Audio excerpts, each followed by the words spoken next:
আপনারা শোনেন না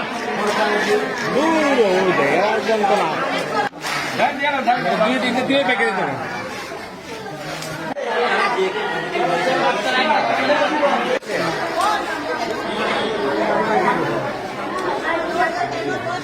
আমরা নমস্কার সবাইকে, ত্রিপুরাবাসী আর ত্রিপুরাতে গণমন্ত্রী যারা আছেন সবাইকে নমস্কার।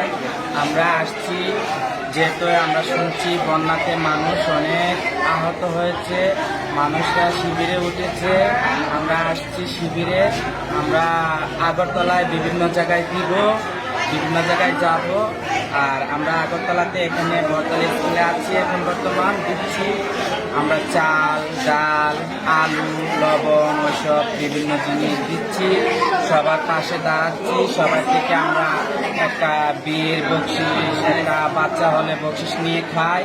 যেহেতু আমাদের মনে এটা এসেছে, সবাই আমাদের জন্য অনেক কিছু করে, আমরাও সবার জন্য যাতে কিছু করতে পারি, এই পৃথিবীতে সবাই যাতে একসাথে মিলেমিশে থাকতে পারি। আমরা গার্জেনটা দুনিয়ার মাসি, ভারতবর্ষ আমাদেরকে স্বীকৃতি দিয়েছে, আমরা ভালোই কিছু করতে চাই।